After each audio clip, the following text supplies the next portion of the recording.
विश्व कल्याण के लिए आयोजन चल रहा है जयपुर में, मकसद क्या है? मकसद तो आपने बता दिया, विश्व कल्याण जी। पर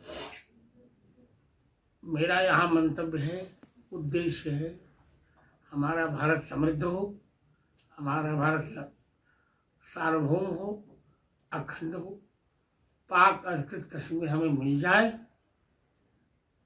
और हिंदुओं में वर्चस्व बढ़ जाए। महाराज जी, जिस तरह बांग्लादेश में ये अब बहुत दुर्भाग्यपूर्ण है। आज तो सरकार ने कह दिया कि हम एक्शन लेंगे। आज के आकाशवाणी में आया, सरकार भी एक्शन लेगी और अल्पसंख्यकों पर वहाँ अत्याचार नहीं चलेगा। और अंतरिम सरकार जब रहेगी भी नहीं तो जा रही है, फिर भी किसी की वहाँ दादागिरी नहीं चलेगी।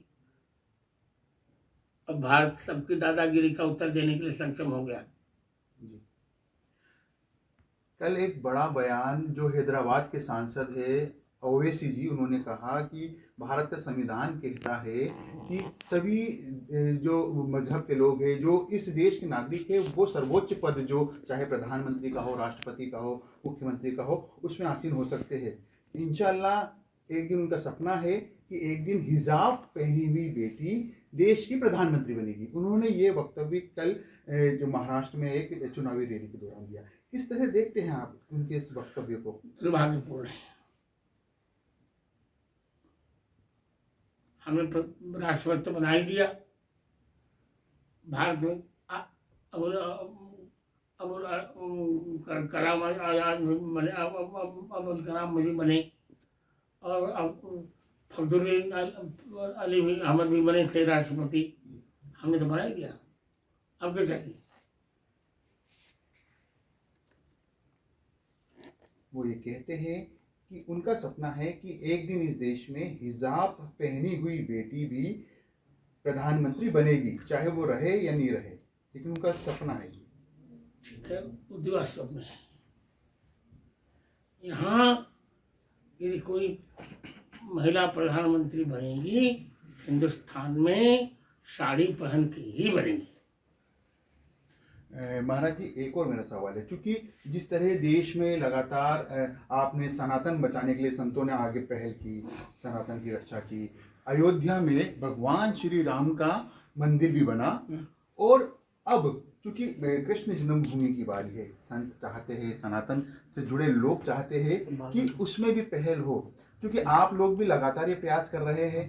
क्या आपका लगता है कि क्योंकि साल 2026 शुरू हो चुका है, तो ये जो स्वप्न है, ये स्वप्न शुरू हो पाए? पूरा होगा, साकार होगा, उम्मीद है कर दिया, साकार होगा जी।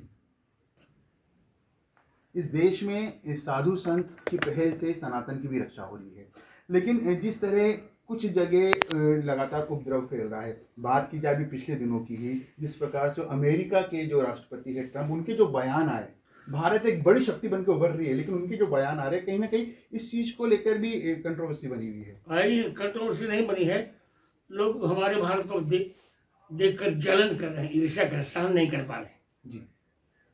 एक लास्ट सवाल और है मेरा, अंतिम सवाल। जिस प्रकार से बयान ओवैसी देते हैं, कहीं ना कहीं जब देश में सब तरीके से सही चलता है, लेकिन एक चुनाव की रैली में इस प्रकार का बयान कि देश की बेटी हिजाब पहनी हुई बेटी ही देश की प्रधानमंत्री बनेगी, इस प्रकार के सपने, जबकि संविधान सब कुछ कहता है, लेकिन इस प्रकार के बयान देने की जरूरत कहाँ पड़ती है? कोई आवश्यकता नहीं है। उनकी संकीर्णता है, उनके मन का छोटापन है, उनके मन की दुर्बलता है।